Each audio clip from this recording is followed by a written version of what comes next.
I usually ask the questions. This time I'm the guest. I met Steve Labkoff and Leon Rosenbilt a couple of years ago at a DCI network conference.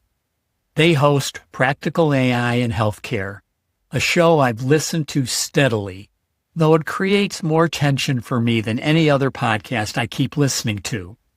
Usually I jettison podcasts that do that. I stay with this one because I approach AI in healthcare the way I approach health. I'm an N of one and resist generalizing, while most guests do a fair amount of it. I bristle at most of them, wanting the shades of gray that reflect deep understanding. In 4 of the 44-plus episodes, the guest has had lived experience. E-patient Dave DeBronkert, Amy Price, Hugh Campos, and me. I invited Steve and Leon to join my virtual Reckoning group, which I've hosted since 2019, where we give podcasters warm critiques of selected episodes, the kind of feedback you give when you've made 100 mistakes yourself, can spot them quickly in someone else's cut, and have endless thoughts about production, audience, dissemination, and light.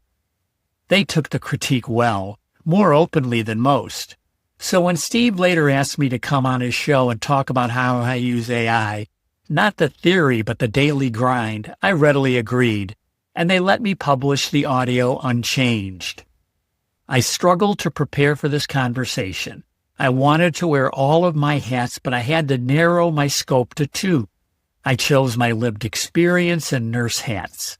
Underneath it all was the question I kept circling back to: not a cure, best health, the most function, and the least suffering available to me right now, given what I actually have. Here's the conversation. Welcome to Health Hats, the podcast. I'm Danny van Leeuwen. Healthcare is an awesome circus.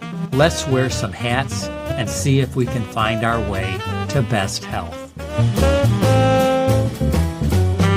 6 months ago, I've been on a mission to gather my medical data. And I've been with my primary care practice since 2011. And I wanted all that data from 2011 to 2025. This was like in December. I started on this crusade of trying to get my data. And actually, 2 months later, I got a 4-pound box of paper. And it was paper that was not in chronological order. Oof. And it's just sitting right here. I've scanned it in. It's not... Was it a printout of Epic or something, or was it actual? It's a computer printout. It seems like it's a vendor that they use to... It wasn't digital. They literally sent you a box of paper. Yeah, it was a box of paper. Oh. And then I used a lot the Beth Israel Lahey Mount Auburn system. And I asked for the last 3 months of my records, and I got 296 pages of redundant, non-searchable PDFs. And I got that in 15 minutes. I see a lot of doctors. So maybe I had seen, I think I had maybe 8 or 9 visits, and it just happened to be a 3-month period that was busy for me. But I got 296 pages. And so that really adds to your comment, which is that access to data and access to usable data are really different. One of the things that I learned the way I got started in nursing is that my goal as a nurse was to put myself out of a job. So that sounds counterintuitive. But what I mean is, from minute 1 with a patient and family, I'm planning my exit. And to do that, I need maximum face time. I need real present, real conversation, real relationships. Less charting. I was going to say not charting, not documentation. So that's just ridiculous. But less. The way you do that, I think, is, less charting, less documentation. not hunting through information you can't find. And that's where nursing, that's a genuine promise. So pattern recognition across specific cohorts of patients. So as a nurse, even though I worked a lot of different places, in each place I worked, there was commonalities.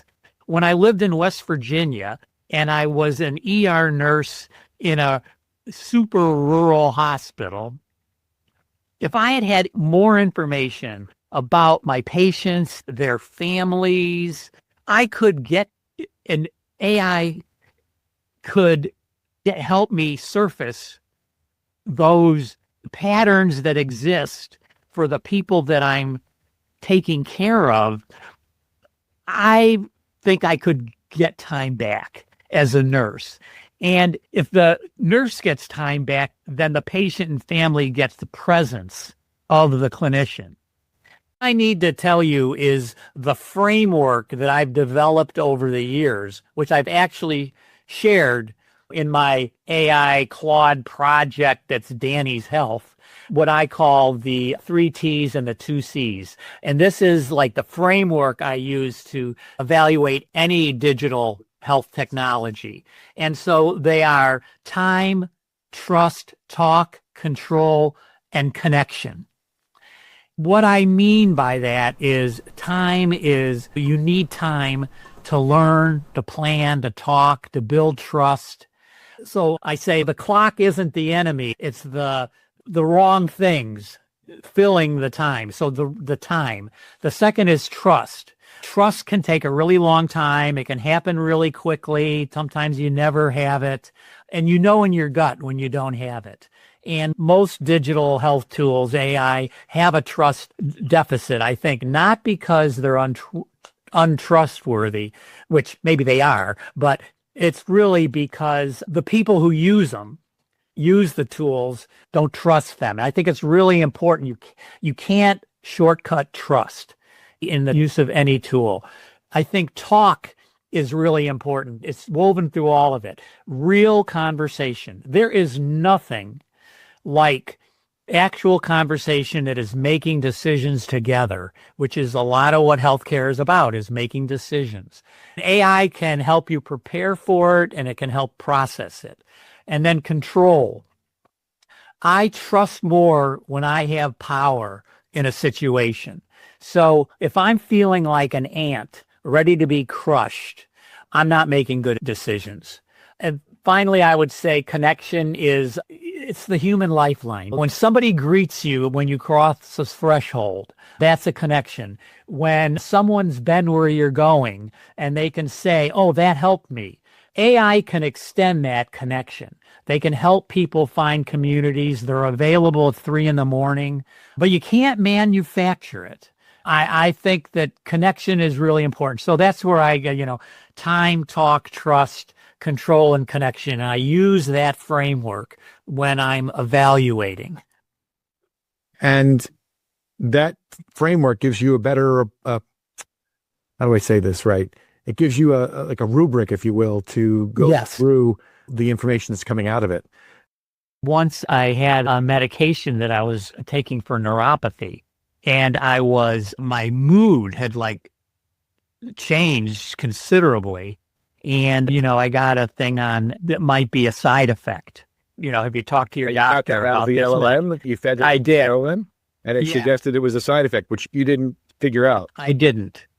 A neurologist said that he said, it sounds like you have an allergy to it. And, he wanted it to be listed as an allergy because he thought it was very possible that he's had people that have had a problem. When you tell me that you've loaded your data, you give the LLM your signs, your symptoms, you give it your labs, you give it what's in the system, and it comes up with a recommendation that you hadn't thought. Now, you're a clinician. You're a nurse. You've been a nurse for many, many decades. 50 years. 50 years. And does it surprise you that it comes up with stuff that you didn't see? No. No? No. I mean, to me, to be honest with you, if I did what you just said and it came up with something completely radical that I never thought of, and it was right, Yeah. I would be scratching my head and thinking, okay, that's beyond interesting. I better pay more attention to this, and maybe I want to use it differently, because it's not just you using it. Like, people around everywhere are starting to use it in the same exact way. So that is implication in the medical system, right? It does. I mean, like when I tell my neurologist, he laughs, and he's like a whatever works kind of guy, that he feels like he doesn't have all the answers, and that he likes those stories. Looking back, a few threads keep surfacing. The 4-pound box of paper and the 300 unsearchable PDFs are the same problem in 2 costumes. Access to data and access to usable data are not the same thing, no matter how fast or slow the system hands it over. My whole career as a nurse was built on trying to hand myself a pink slip. More presence, less charting, and I still think that's where AI could actually earn its keep. If it doesn't, just get absorbed into fewer support staff and more unaccounted for tasks instead. What I keep learning is that none of this is about the tool being smart. It's about who has the patience to ask the right questions twice, and who's willing to sit with an answer overnight before trusting it. My toolkit, the spreadsheet, and the 10 years of notes I fed to Claude only work because I stay skeptical. I stay skeptical of it the same way I stay skeptical of any clinician until I've built some trust. The 3 T's and 2 C's aren't really about AI at all. They're about how I decide who and what gets access to my attention and my trust, whether machine or human.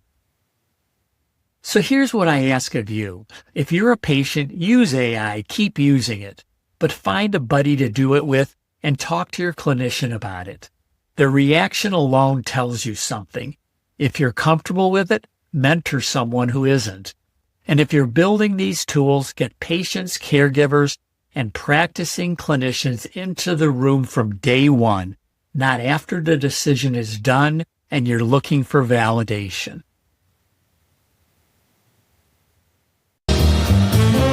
Health Hats is produced by me, with Kayla Nelson and Team Van Leeuwen, Leon, Oscar, and Joey. AI tools assist production. I make all creative decisions. If you like it, share it. See you around the block.